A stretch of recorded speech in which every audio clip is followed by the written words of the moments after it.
الله وبركاته.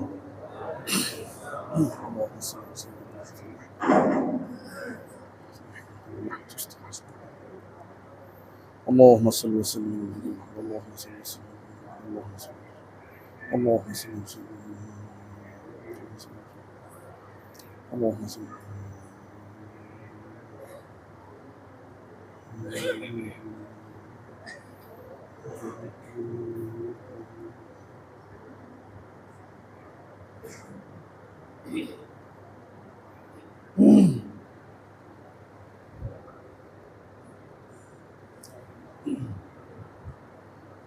الحمد لله.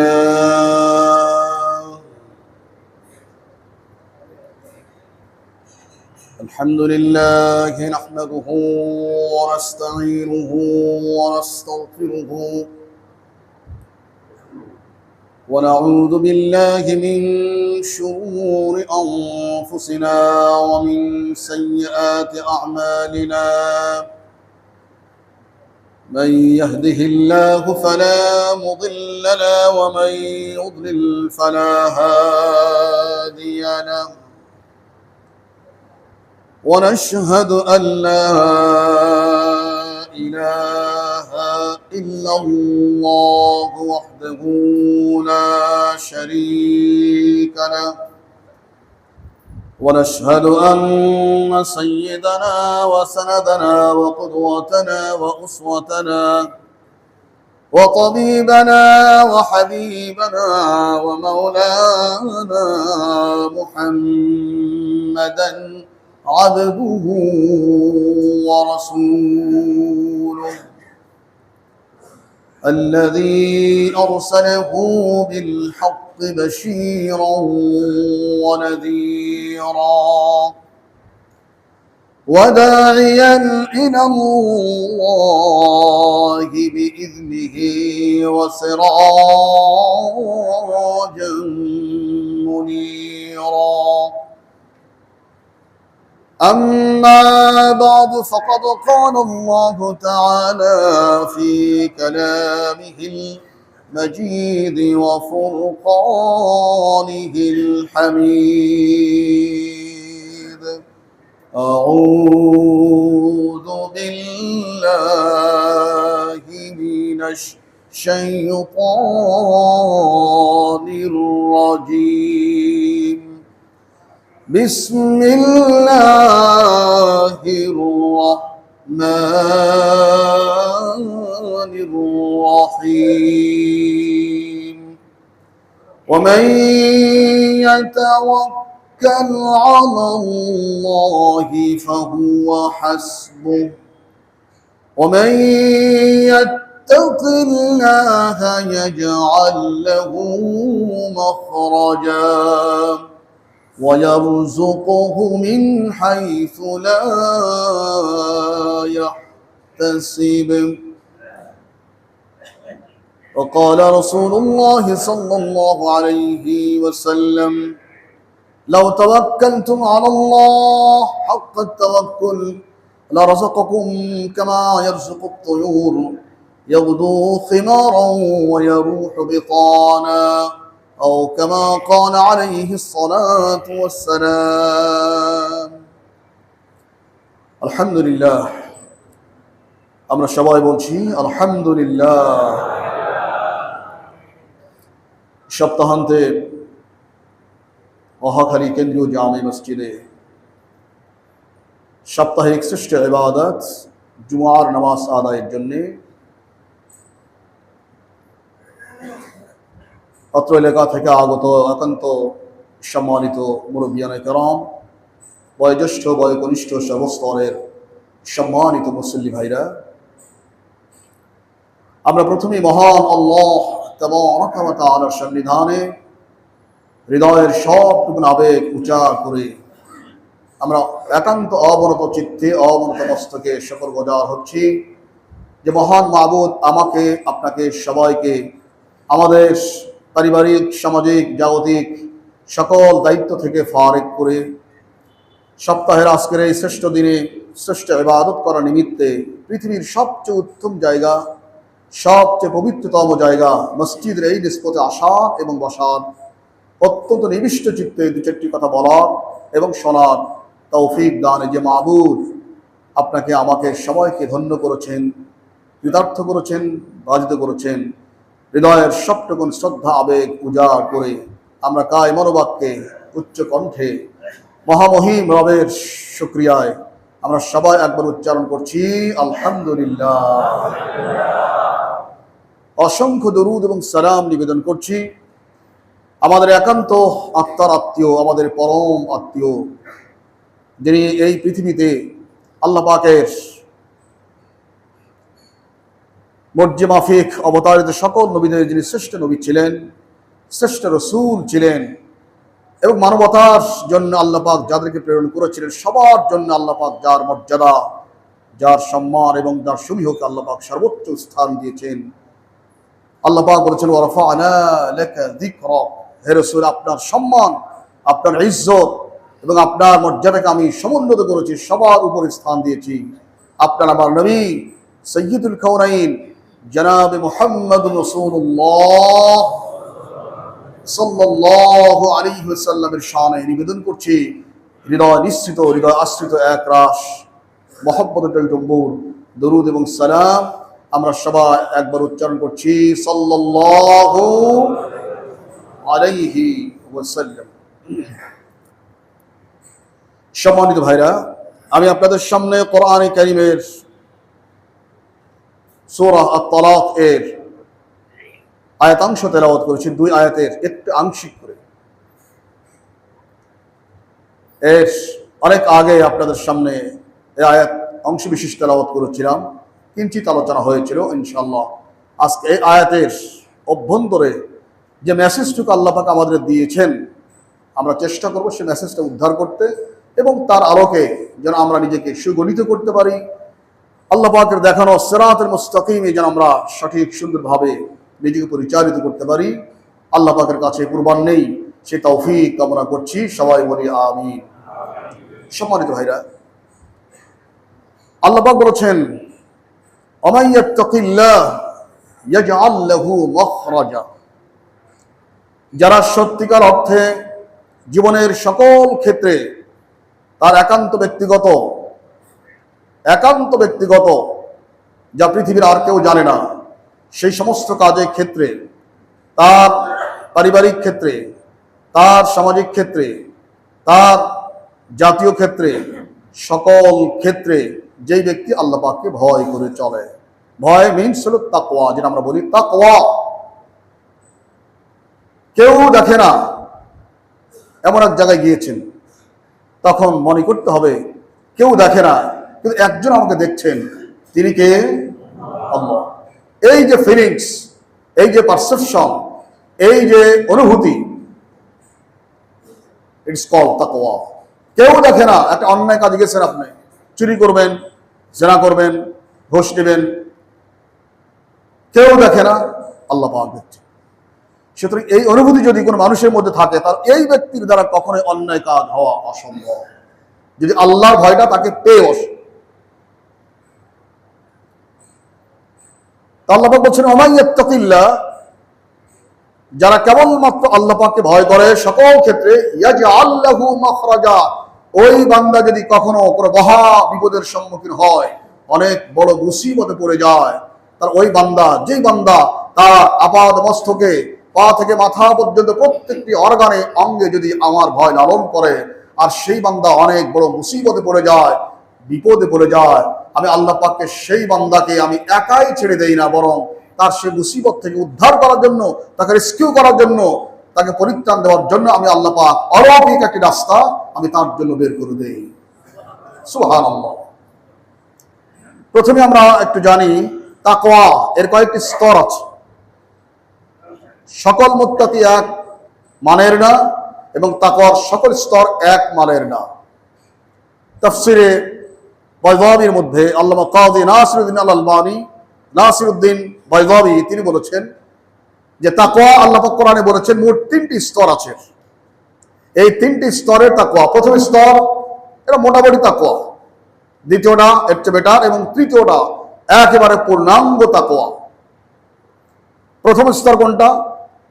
আমরা সবাই নিজেকে মুত্তাকি জ্ঞান করি, যেহেতু আমরা জান্নাত পেতে চাই, জান্নাতের আশা করি, আর জান্নাত পাওয়ার জন্য আল্লাহ পাক তাকওয়াকে শর্ত করেছেন। জান্নাত পাওয়ার জন্য তাকওয়া শর্ত করেছেন। যেখানেই দেখবেন ইন্নাল মুত্তাকিন, ওখানে জান্নাতের আলোচনা, আর যেখানে জান্নাতের আলোচনা সেখানে মুত্তাকিন। যেমন আল্লাহ পাক বলেছেন, ইন্নাল মুত্তাকিনা ফি যিলালিন ওয়া উয়ুন, নিশ্চয়ই যারা মুত্তাকি তারা জান্নাতের সুনিবিড় ছায়াময় জায়গায় তারা অবস্থান করবে। ইন্নাল মুত্তাকিনা ফি মাকআদি সিদকিন ইনদা মালিকিন মুকতাদির। আল্লাহ পাক এখানেও তাকওয়ার কথা বলছেন, মানে যত জায়গায় আল্লাহ পাক তাকওয়া বলছেন, জান্নাত বলছেন, তার মানে আমরা যারা জান্নাত পেতে চাই, জান্নাতে প্রবেশ করতে চাই, তাদের জন্য তাকওয়া অপরিহার্য, অনিবার্য, এটা ছাড়া উপায় নাই। সুতরাং আমরা যারা জান্নাত আশা করি, প্রত্যেকের জন্যই এই তাকওয়া অর্জন করতেই হবে। তাকওয়া ছাড়া আপনি কোশ্চিনকালও জান্নাতে প্রবেশ করতে পারবেন না। তাহলে এই তাকওয়ার যে তিনটি স্তর, যে কোনো একটা স্তরে থাকা উচিত, তবে যে কোনো স্তরে থাকলে জাহান্নাম থেকে পরিপূর্ণ যে পরিত্রাণ, এটা হয় না। যেমন তিনি 1 নম্বর বলেছেন, তিনটি স্তর, খেয়াল করবেন। তাকওয়ার স্তর 1 নম্বর, আত-তাওয়াক্কি আনিল আযাবিল মুখাল্লাদ বিত-তাবাররি আনিশ শিরক। যেই ব্যক্তি জীবনে কখনো শিরক করে নাই, যেই ব্যক্তি জীবনে কখনোই শিরক করে নাই এবং শিরক না করে যেই ব্যক্তি জাহান্নাম থেকে মুক্তি পেয়েছে, এটা হলো তাকওয়ার সর্বনিম্ন স্তর। মানে হয়তো নামাজ কালাম ঠিক মতো করে নাই, রোজাও ঠিক মতো করে নাই, হজ যাকাত দেয় নাই, ইসলামের বিধান তেমন পালন করে নাই, কিন্তু এই বেচারি জীবনে কখনো শিরক করে নাই, জীবনে কখনো শিরক করে নাই। উনি একটা মুত্তাকি, ওনারও তাকওয়া আছে, তবে 3 নম্বর স্তরের তাকওয়া এটা। উনি শিরক করে নাই। আল্লাহ আল্লাহ আল্লাহ, আমি তোমাকে বিশ্বাস করেছি, তুমি তোমার জাত এবং সিফাত এক এবং একক, তোমার কোনো শরীক নাই, না ক্ষমতায়, না গুণাবলীতে, না পাওয়ারে, না আইন প্রণয়নে, সকল ক্ষেত্রে আল্লাহ তুমি এক এবং একক। আমি তোমার সঙ্গে কাউকে শরীক স্থাপন করি না, তোমার সমকক্ষ কেউ নাই। ওয়ালাম ইয়াকুল লাহু কুফুওয়ান আহাদ, আল্লাহ পাকের সমকক্ষ কেউ নাই, এই বিশ্বাস বেচারের ছিল, কিন্তু ভালো আমল করতে পারে নাই। উনিও একটা মুত্তাকি, ওনারও তাকওয়া ছিল, তবে স্তর হলো 3 নম্বর। ওনার স্তর 3 নম্বর। এই কথাটাই কোরআনে কারীমে, এই যে 3 নম্বর স্তর, লোকমান হাকিম আলাইহিস সালাম উনি তার সন্তানকে যখন নসিহত করছিলেন, তখন বলছিলেন, উনি বলছেন সুন্দর করে, ইয়া বুনাইয়া লা তুশরিক বিল্লাহি ইন্নাশ শিরকা লাযুলমুন আযীম। হে আমার সন্তান, বাবা শোনো, কখনো আল্লাহ পাকের সঙ্গে কাউকে শরীক করবা না, কারণ আল্লাহর সঙ্গে শিরক করা হলো দুনিয়ার সবচেয়ে বড় জুলুম। শিরক করবা না, এই যে আল্লাহর সঙ্গে শিরক না করা, এটাও একটি তাকওয়া। যদি কোনো ব্যক্তি তেমন কোন ইবাদত না করে, কিন্তু জীবনে শিরক করে নাই, মারা গেছে, এই ব্যক্তি জাহান্নামে যাবে, ততক্ষণ থাকবে যতক্ষণ তার অন্যান্য গুনাহগুলো এটা পোড়ায়া সাফ করা যায়। তবে এই ব্যক্তি একবার না একবার জান্নাতে প্রবেশ করবেই, কারণ সে শিরক করে না, জান্নাতে আসবে। তো সেই জাহান্নামে থাকাটা কত লক্ষ কোটি বছর হবে, সেটা আল্লাহ পাকই ভালো জানেন, আল্লাহ পাকই ভালো জানেন। কিন্তু একদিন না একদিন সে জান্নাতে আসবে, কারণ তার আমলনামায় শিরক নাই। যদি কোনো ব্যক্তি অনেক আমল করে, ধরেন অনেক নামাজ কালাম করছে, হজ, যাকাত, তাহাজ্জুদ গুজারি, জিকির আজকার, দান খয়রাত, সামাজিক কাজ, জাতীয় পর্যায়ের কাজ, অনেক ভালো ভালো কাজ করছে, কিন্তু সাথে সাথে কিছু শিরক আছে, কিছু বিদআত আছে। আল্লাহ পাক যখন সেই বান্দার আমলনামাখানা নেবেন এরকম, আর দেখবেন অনেক ইবাদত, 5 ওয়াক্তের অবস্থা আছে, তাহাজ্জুদ, আওয়াবিন, চাষ্ট, জওয়াল, নফল রোজা, নফল রোজা, কত যে ইবাদত, হজ যাকাত তো করছে, উমরা করছে, কিন্তু তার আমলের মাঝে মধ্যে শিরক এবং বিদআত আছে। আল্লাহ পাক তখন তার আমলনামাটা ছুঁড়ে দিবেন।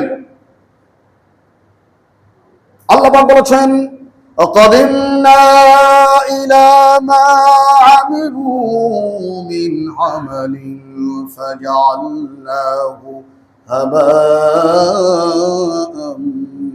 منثورا। আল্লাহ তাআলা বলেছেন, অনেক বান্দার আমলনামা আমি আল্লাহ পাক যাচাই বাছাই করার জন্য, তাহকিক করার জন্য গ্রহণ করব। অনেক আমল দেখবো কিন্তু আমলের মধ্যে শিরক আছে, বেদাত আছে। যখন দেখবো আমি আল্লাহ পাক তার আমলনামা খানা তার মুখের উপরে ছুঁড়ে দেব। সমস্ত নেক আমলগুলো ফাজআলনাহু হাবাআন মানসুরা, তার আমলনামাগুলো শুকনো, অত্যন্ত ওয়েটলেস, ওজনহীন তৃণখণ্ড, যেগুলো উড়ে, বাতাস লাগে না, এমনিতে উড়ে, এইরকম তার আমল সবগুলো বরবাদ করে দিয়ে দিবে। হাবাআন মানসুরা, উৎক্ষিপ্ত ময়লা। মুফাসসিরিন কেরাম বলেছেন হাবাআন মানসুরা যে বললেন আল্লাহ পাকের শরীক, একবারে চলমান অর্থটা কি? আমাদের অনেক সময় জানালা দিয়ে ফাঁক থাকলে একটু সূর্যের আলো ঢুকে, এরকম আসে না ভাই? সূর্যের এরকম লাইটের মতো আলো আসে, ওই আলোর মধ্যে তাকায় দেখবেন অনেকগুলো ময়লা কিন্তু উঠতেছে ওখানে। বাকি বুঝলেন না এই কথাটা? দেখা যায় এরকম অনেক ময়লা উঠতেছে, কোনো বাতাস নাই, কিন্তু ওই লাইটিং এর সঙ্গে, আলোর সঙ্গে বেশ কিছু ময়লা ওখানে দেখা যাচ্ছে।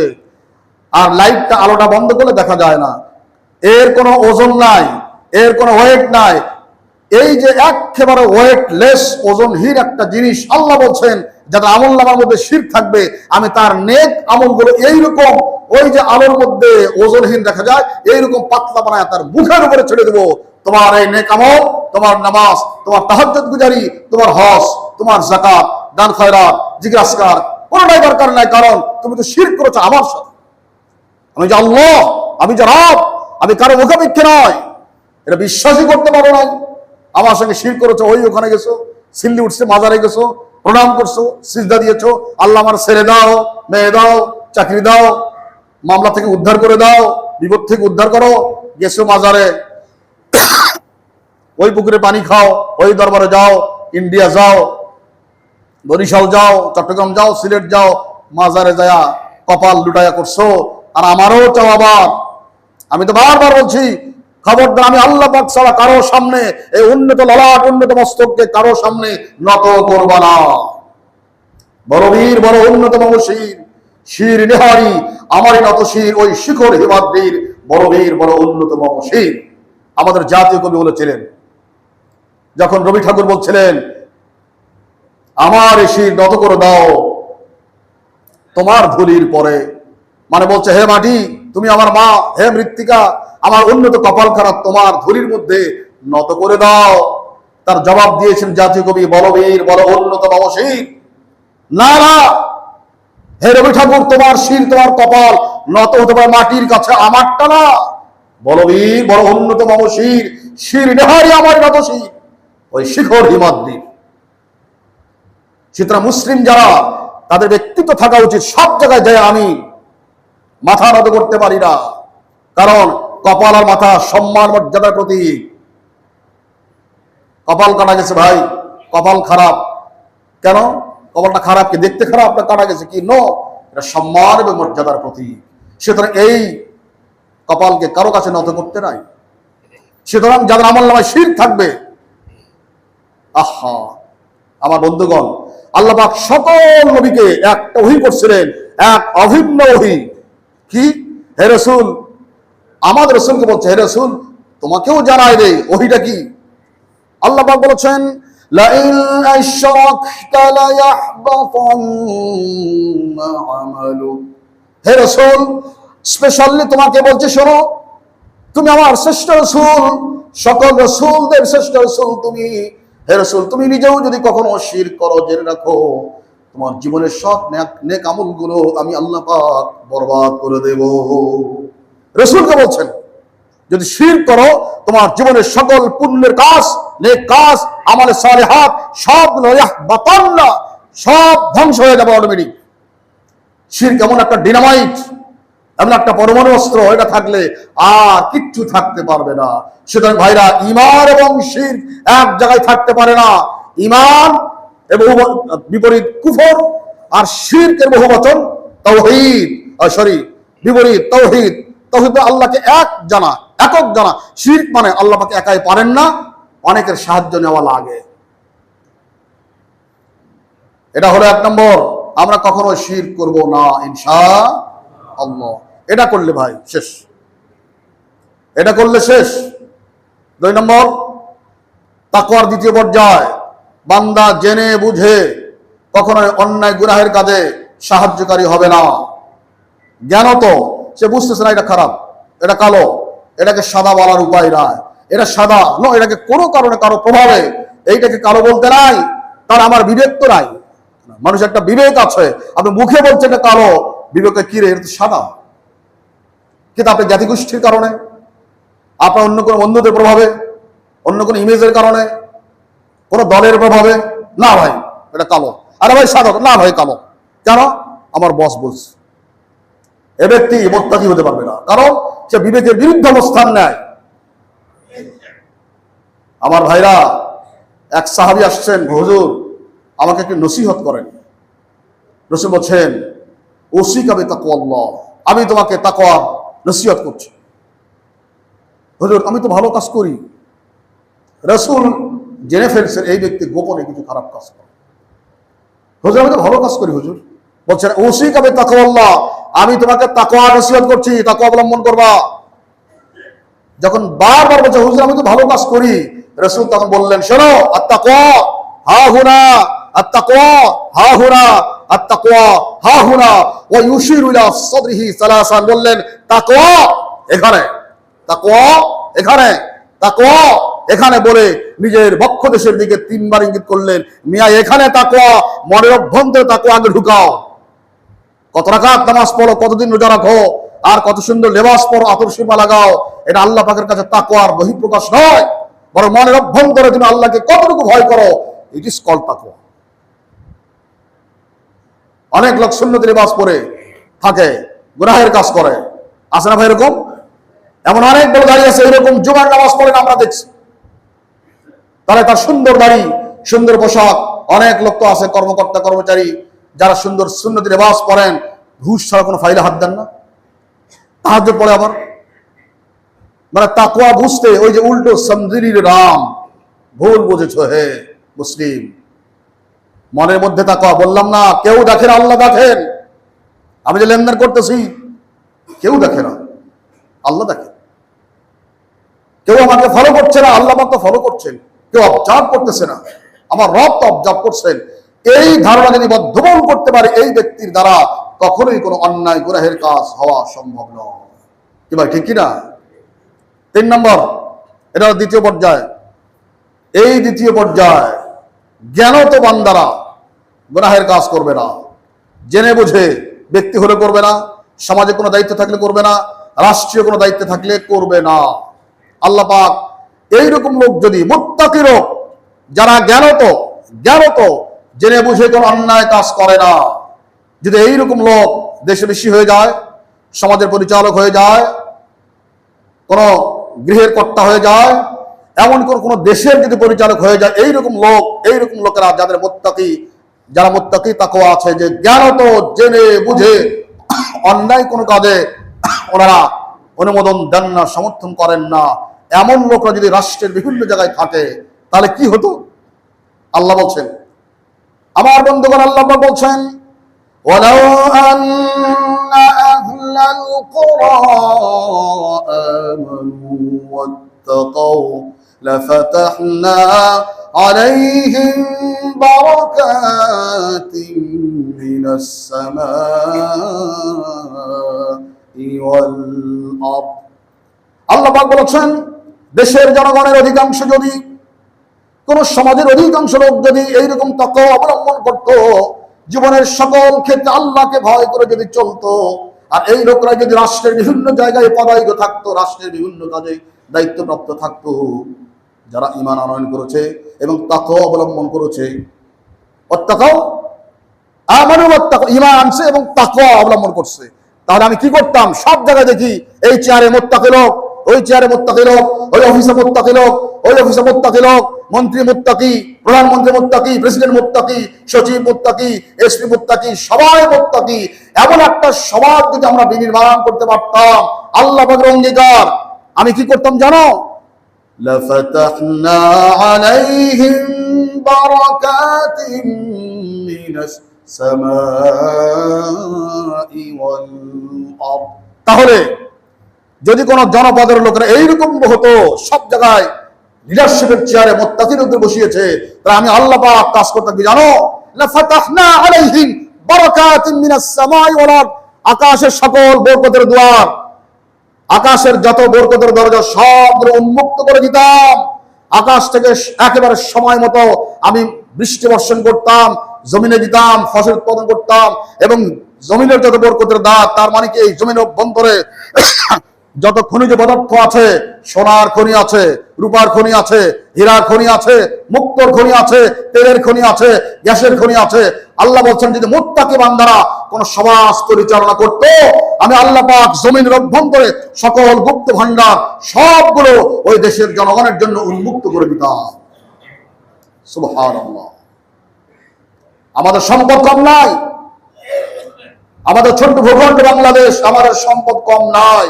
আমাদের গোটা পার্বত্য অঞ্চল, খাগড়াছড়ি, বান্দরবন, রাঙ্গামাটি, গোটাটাই নাকি সোনা এবং হীরার খনির উপরে ভাসতেছে। এমন গ্যাস আছে পৃথিবীতে, এমন গ্যাস খুব কম আছে। এই জন্য এতে নজর আমেরিকার, এতে নজর ভারতের, এতে নজর চায়নার, সব জায়গা মিলে আমাদের এই জায়গার উপর নজর। কারণটা কি? দেখতে খালি বন জঙ্গল দেখি, নিচে কিন্তু মাল আছে, কিন্তু এই মাল আমরা উঠাতে পারতেছি না। কারণ আল্লাহ দেখছেন, তোমার চেয়ারগুলোতে কারে বসাইছো? এই সমস্ত নেতৃত্ব যারা দেশ জাতির সম্পদ লুটে পুটে খায়, সুইস ব্যাংকে পাঠায়, এরা থাকা পর্যন্ত এই সম্পদ আমি আল্লাহ পাক তোমাকে দেব না। নেতৃত্ব কর্তৃত্বের আসনে যারা মোটামুটি ভালো লোক বসিয়েছেন, আরব বিশ্ব তাকায় দেখেন, একটা সৌদি আরব আমাদের চাইতে প্রায় 15.5 গুণ বড়। আবাদ সবাদ নাই, না ধান, না গম, না পাট, না সবজি, কি আছে অভাবের?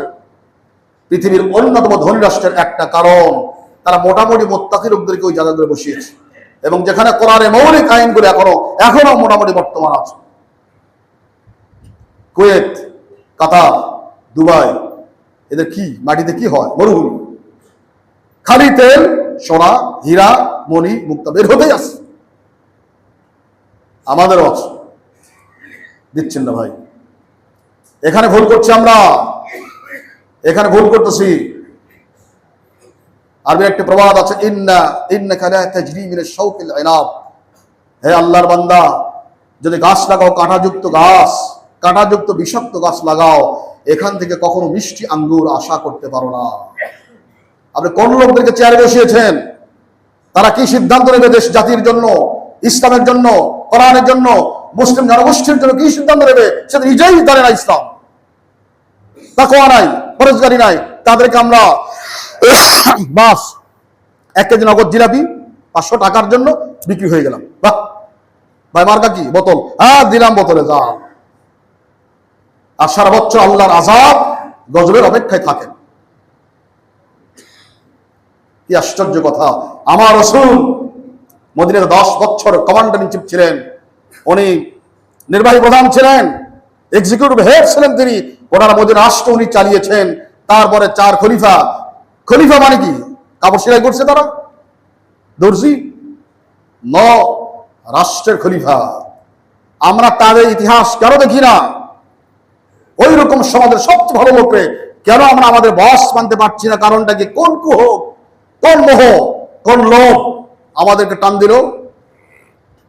ইয়া আইয়ুহাল ইনসানু মা গাররাকা বিরাব্বিকাল কারীম। হে মানুষ, কোন শক্তি, কোন জিনিস, কোন মোহ তোমাকে আমি আল্লাহর পথ থেকে বিচ্যুত করলো? কে? আল্লাহর পরিচয় জানো না? আল্লাযী খালাকাকা ফাসাওয়া ফাআদালাক ফি আইয়ি সূরাতিন মা শাআ রাক্কাবাক। সে আল্লাহ যিনি তোমাকে সৃষ্টি করেছেন, এমন চমৎকার একটা আকৃতি দিয়েছেন, এই আকৃতি প্রকৃতি আল্লাহ পাক পৃথিবীর কাউকে দেন না। যে অঙ্গ যেখানে দরকার ছিল আল্লাহ পাক সেই অঙ্গ সেখানে দিয়েছেন। ফাসাওয়া, তোমাকে ভারসাম্যপূর্ণ করেছেন। চোখটা এদিকে দিলে কেমন হইতো? দেখেন তো চোখ সাহেব, এটা খাওয়া যায় কিনা, কেমন হইতো? লো, চোখ দেখে, ঘ্রাণ নেয়, জিহ্বা আছে, তিনটা যখন অ্যালাও করে তারপরে দাঁত সাহেব বলা হয় এইবার আপনি কাজ শুরু করতে পারেন। এখানে জিহ্বা দিয়ে দেয়, তো ফাসাওয়াকা, যেই অঙ্গ যেখানে দিলে তোমার সুবিধা আমি আল্লাহ পাক সেখানে দিয়েছি। আমি আল্লাহ রাস্তা থেকে, হে বান্দা তোমাকে মা ঘর রাখা, কে তোমাকে প্রতারিত করলো, কে ধোকায় ফেললো? কি জবাব আমাদের? আচ্ছা, 2 নম্বর স্তর, জেনে বুঝে জানাতো কখনো অন্যায় গুনাহের কাজে আমরা সায় দেব না। বিবেক যদি বলে কালো, এটাকে কালো বলবো, যদি বিবেক বলে সাদা, সাদা বলবো। ওলামায়ে কেরাম কোরআন এবং সুন্নাহ নিরিখে যদি বলেন এইটা হালাল, হালাল বলবো, হারাম, হারাম জ্ঞান করব। তাহলে তাকওয়ার দ্বিতীয় পর্যায়ে এটা থাকবো। তাহলে আল্লাহ পাক আপনার সংসারে বরকত, আপনার সমাজে বরকত, আপনার ব্যবসায় বরকত, আপনার চাকরিতে বরকত, আপনার সমস্ত জায়গায় বরকত, গোটা দেশ এবং জাতিকে আল্লাহ পাক বরকত দ্বারা ভরপুর করে দেবেন। সুবহানাল্লাহ। আর 3 নম্বর, এটা মারাত্মক তাকওয়া, বান্দা মুখ থেকে এমন কোন কথা উচ্চারণ করবে না যাতে গুনাহের আশঙ্কা আছে, অঙ্গ দ্বারা এমন কোন কাজ করবে না যাতে গুনাহের আশঙ্কা আছে, এমন কোন চিন্তা মনে আনবে না, স্থান দিবে না যাতে গুনাহের কোন আশঙ্কা আছে। তার মানে বডি, মাইন্ড অ্যান্ড সোল সর্বান্তকরণে এই ব্যক্তি গুনাহের চিন্তা আসতেই দেবে না। আস্তাগফিরুল্লাহ, আস্তাগফিরুল্লাহ, লা হাওলা ওয়ালা কুওয়াতা ইল্লা বিল্লাহ, লা হাওলা ওয়ালা কুওয়াতা ইল্লা বিল্লাহ। বাস, এই হচ্ছে আসল তাকওয়া। যেই বান্দা তার কথায়, বার্তায়, চলনে, বলনে, মুআমালা, মুআশারায়, গোপনে, প্রকাশ্যে, কথায়, কাজে, চিন্তায়, কল্পনায় কখনো গুনাহের কোনো কথা, কাজকে প্রশ্রয় আশ্রয় দেয় না, সর্বান্তকরণে একজন ফেরেশতাতুল্য মানুষ, এই হলো আসল মুত্তাকি। আর এই মুত্তাকিকে আল্লাহ বলেন হাক্কাত তাকওয়া।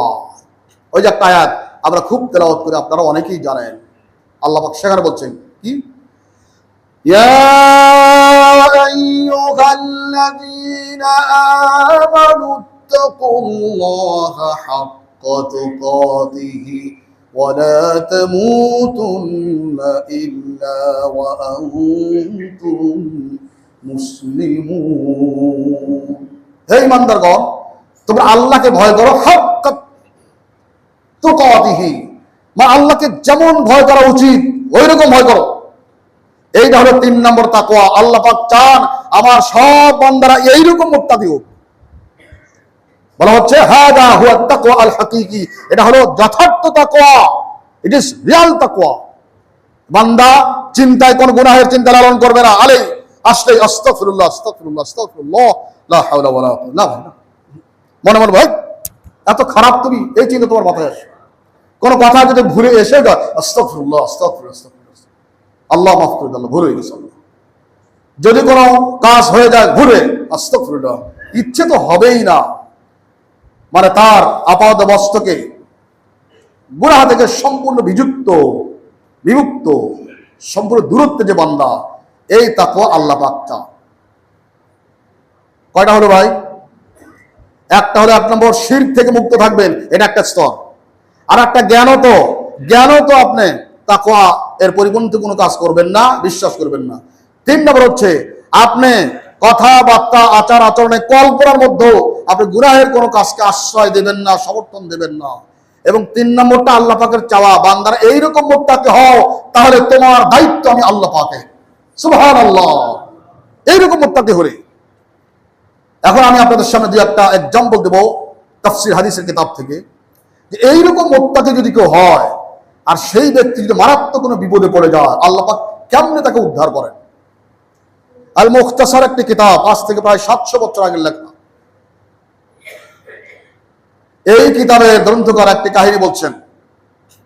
উনি বলছেন বর্তমান ইরাকের একটি প্রমিনেন্ট শহর কুফায় একজন অত্যন্ত বুজুর্গ মুত্তাকি, এইরকম 3 নম্বরের মুত্তাকি, মানে পা থেকে মাথা পর্যন্ত প্রত্যেকটি জায়গায় তাকওয়া আছে, এমন একজন লোক, গরিব মানুষ, মুত্তাকি মানুষ। উনি কুলির কাজ করতেন, বিরাট বড় একটা গাধা ছিল, এই শহর থেকে ওই শহরে মাল বহন করতেন ভাড়ার বিনিময়ে। অত্যন্ত মুত্তাকি বলে সমাজে তার প্রসিদ্ধি ছিল, খুব মুত্তাকি। তাকে মাল দিলে কোনো চিন্তার কারণ নাই, নিশ্চিত আপনার ঠিক ডেস্টিনেশন গন্তব্যে উনি পৌঁছাই দেবেন, any how and any cost উনি পৌঁছাই দেবেন। একদিন মাল দিয়ে উনি যাচ্ছেন এক শহরের দিকে, কিছু দূর গেলেন, এক ব্যক্তি বলছে আসসালামু আলাইকুম, ভাইজান কেমন আছেন? জি ভাই ভালো আছি আলহামদুলিল্লাহ। আমি একটু বিপদে পড়ে গেছি। কিরকম? আপনি কোথায় যাবেন? কুলি বলতেছে আমি ওই শহরে যাব। কাহারে আলহামদুলিল্লাহ আলহামদুলিল্লাহ, ভাইজান আমি তো ওই শহরে যাব, কিন্তু ভাই অনেকক্ষণ থেকে অপেক্ষা করছি, কোনো বাহন পাচ্ছি না, কোনো ঘোড়া নাই, উট নাই, বাহন নাই, গাধা নাই, কিচ্ছু, কেউ আসেও না। অনেকক্ষণ পর আপনি আসলেন, ভাইজান একটু উপকার করেন আমারে, আমার একটু আপনার গাধার উপরে উঠায় নেন, আমি আপনাকে সম্মানজনক ভাড়া দিব, আমাকে আপনি ওই শহরে একটু নামাই দেবেন, আর জায়গাও তো আছে, বেশি মালও নাই। ওরা চিন্তা করলেন ভাই আমি তো মানুষ বহন করি না, আমি তো মাল বহন করি। তো না না ভাইজান প্লিজ ভাই, প্লিজ ভাই একটু দয়া করেন, একটু দয়া করেন। কয় খুব আবেগ দিয়ে বলছে ভাই একটু দয়া করেন ভাই, আমি ক্ষতিগ্রস্ত হব, আমার যাওয়াই লাগবে। এই অনুনয় বিনয়, তার কান্নাকারির ভান দেখে তার মায়া হলো। আর সত্যিকার মুমিন মুত্তাকি যারা, তারা কিন্তু সহজ মনের হয়, এত জটিল কুটিল মনের হয় না। রাসূল বলেছে জান্নাতে যেতে চাও? জি হুজুর। সহজ হও, জটিল হয়েও না। রাসূল বলছেন আল মুমিন গিররুন কারীম, মুমিনরা সবসময় সাদা মনের মানুষ। আর মুনাফিক খিব্বুল লাইম, এরা শিয়ালের মতো চালাক, পণ্ডিত, খুবই ধুরন্ধর, খুব চালাক, খুব চতুর মুনাফিক। কথার মার কাছে আপনাকে এমন করে ঢুকাবে, অবস্থা খারাপ। আর মুমিন ব্যক্তি সহজ, একটু বুঝাই বলবেন, নরম হয়ে যায়। কুলি নরম হয়ে যায়, ঠিক আছে ভাই উঠেন। কিছুদূর গেলেন,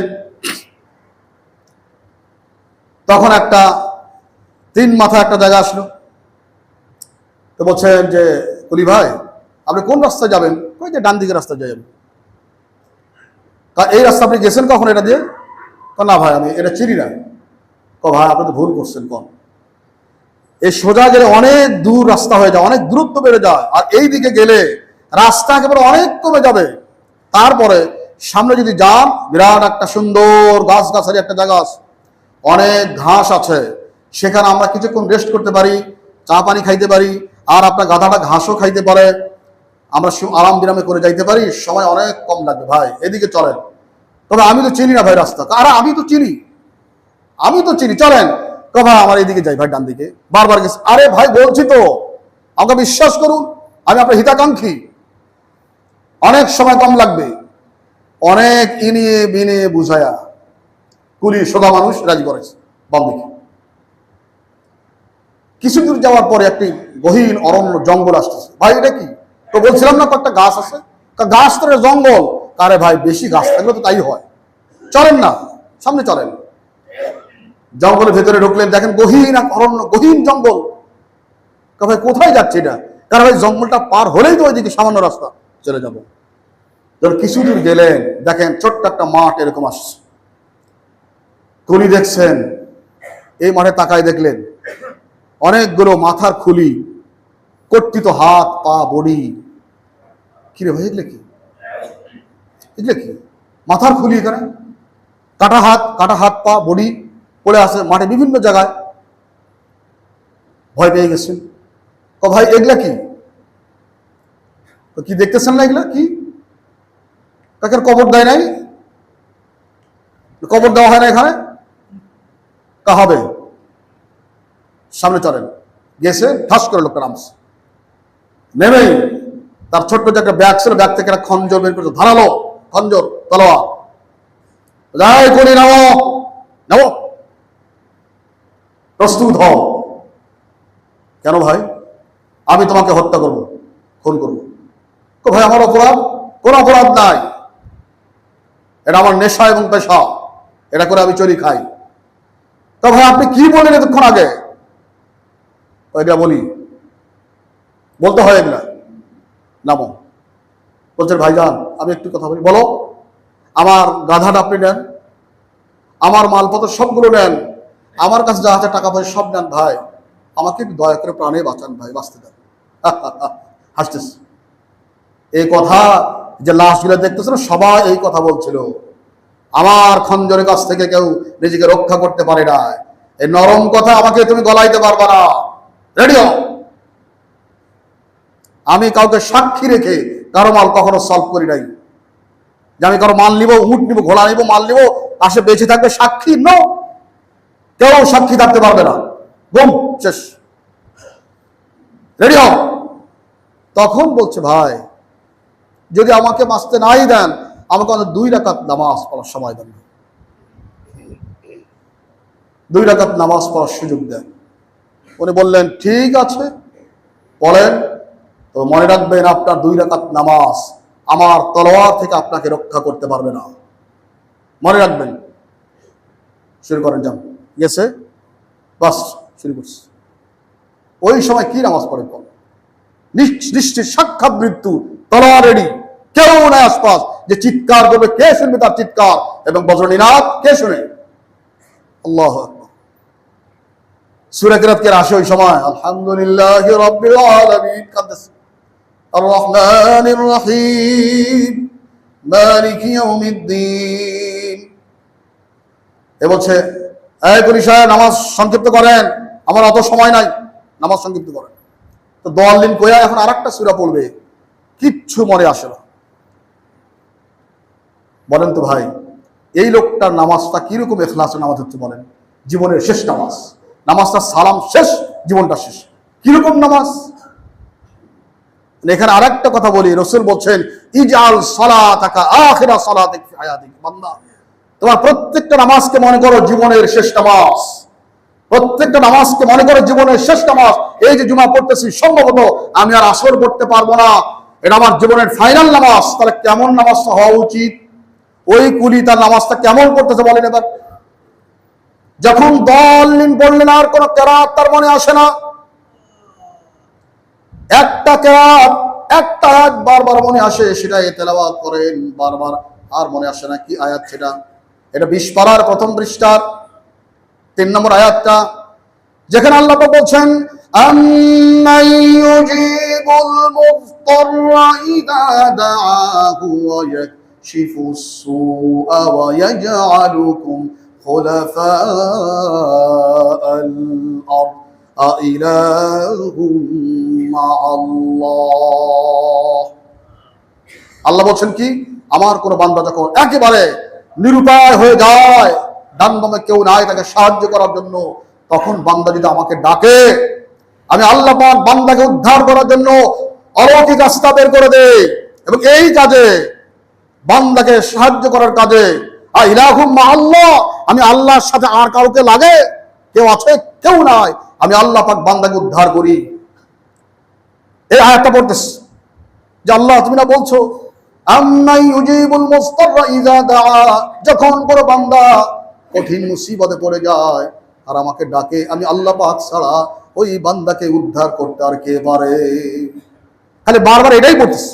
তবে যাই, নামাজ শেষ করো, সময় নেই। যখন বারবার তেলাওয়াত করছেন, কাঁদতেছেন, কাঁদতে কাঁদতে চোখের পানি বেয়ে, দাড়ি বেয়ে তার বুকে পড়তেছে, চোখ ঝাপসা আসতেছে। আল্লাহ, কি অপরাধ করেছিলাম আল্লাহ? যার উপকার করতে আসছি সেই ব্যক্তি আমার জান শেষ করতেছে। আল্লাহ, আল্লাহ তুমি তো সব পারো। আল্লাহ মনে মনে কাঁদতেছে কাঁদতেছে। ঠাস করে দেখেন, এখানে ঘাতক তলোয়ার নিয়ে তার ঠিক সামনে উপর থেকে ঝাপ করে একটা বড় ঘোড়া অশ্বারোহী হয়ে এক সূর্য পুরুষ, মাথায় হেলমেট পরে, শিরস্থান পরে, বর্ম পরে, হাতায় তলোয়ার নিয়ে নামতে নাম যাই চাই। কারে খুন করতে চাও? ওকে, ভয় পেয়ে গেছে। কি অপরাধ তার? করে তলোয়ার দিয়ে একবারে বডি থেকে, ওই যে হাইজাকার সন্ত্রাসী, একবার শেষ। উনি নামাজের মধ্যে ভয়ে তাড়াতাড়ি 2 রাকাত শেষ করে দাঁড়াইছে। মনে করছে এবার আমাকে মারবে নাকি। আসছে, আসসালামু আলাইকুম ইয়া আবদুল্লাহ, হে আল্লাহর বান্দা, শান্তিতে বর্ষিত হোক আপনার উপর, শান্তি বর্ষিত হোক। তো ভাইজান আপনার পরিচয়? আমার পরিচয়? উনি বললেন একটু আগে যে আয়াত আপনি তেলাওয়াত করেছেন বারবার, আম্মান ইউজিবুল মুফতাররা ইযা দাআহু ওয়া يكشف السوء ويجعلكم خلفاء الأرض أإله مع الله। এই যে আয়াত তেলাওয়াত করছিলেন, যখন কোনো বান্দা কঠিন মুসিবতে পড়ে যায় আর আল্লাহ পাককে ডাক দেয়, ডাকটা যদি হৃদয়ের ডাক হয়, ইখলাসের ডাক যদি হয়, বান্দা যদি মুত্তাকি হয়, তাহলে সেই বান্দাকে উদ্ধার করার জন্য আল্লাহ বলছেন আমি একটা রাস্তা বের করে দেই। সেই রাস্তা বের করেছেন আল্লাহ পাক, তোমাকে হেফাজত করার জন্য আমি ফেরেশতা আমাকে আল্লাহ পাক প্রেরণ করেছে। আমি সেই আয়াত, যে আয়াত তেলাওয়াত করেছে, সেই আয়াত যে আল্লাহ নাজিল করেছেন, আর আব্দুম মান আনজার হাযিহিল আয়া, এই আয়াত যে আল্লাহ নাজিল করেছেন, আমি আল্লাহ সেই আল্লাহর গোলাম, আমি তোমাকে উদ্ধার করার জন্য এখানে আসছি। বান্দা, তোমার কোনো ভয় নাই, তুমি গাধা নাও, মাল নাও, ইচ্ছে মতো যাও, আমি তোমাকে পাহারা দিতে আসছি। যতক্ষণ গন্তব্যে না যাও ততক্ষণ পর্যন্ত আল্লাহ পাক আমাকে পাহারাদার নিযুক্ত করেছেন। সুবহানাল্লাহ। আমার ভাইরা, এখানে একটি কথা বলে দেই, ওই যে ওই ডাকাত বলছিল, শোনো, এই সমস্ত লাশগুলো সবাই কিন্তু 2 রাকাত নামাজ আদায় করেছিল। তাদের নামাজ আমার খন্দক থেকে তাদেরকে রক্ষা করতে পারে নাই, তারাও নামাজ পড়েছিল, আর এই কুলিও 2 রাকাত নামাজ পড়তেছিল, শেষ করতে পারতেছিল না। ওদের জন্য ফেরেশতা আসে নাই, একজন আল্লাহর পক্ষ থেকে ফেরেশতা আসে তাকে রক্ষা করলো। এখন বলেন তো, যারা মরে গেছে লাশগুলো নামাজটা কেমন ছিল, আর এই কুলির নামাজটা কেমন ছিল? আমাদের উচিত ভাই এই কুলির মতো নামাজ উদ্ধার করা। নরমাল নামাজ পড়লে আল্লাহ পাক, নামাজে ইখলাস নাই, খুজু নাই, খুশু নাই, কিচ্ছু নাই। সম্মানিত ভাইরা, যদি এইরকম তাকওয়া থাকে আল্লাহ পাক আমাদের উদ্ধার করবেন। আর একটা হাদিসের কাহিনী বলি আপনাদের।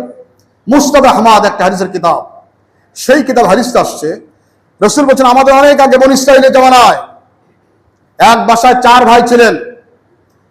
4র্থ নম্বর ভাইয়ের নাম ছিল জুরাইজ, নাম হলো জুরাইজ। কি নামটা ভাই বলেন তো একটু? জুরাইজ আলাইহিস সালাম ছোটবেলা থেকে অত্যন্ত মুত্তাকি বুজুর্গ, এই বৈষয়িক সামাজিক সৌন্দর্য দিকে কোনো মত নাই, শুধু নামাজ কালাম আল্লাহ বিল্লাহ জিকির আজকার, বিয়ে শাদী করে না। বিয়ে করবে না? না ভাই, আমার ভালো লাগে না।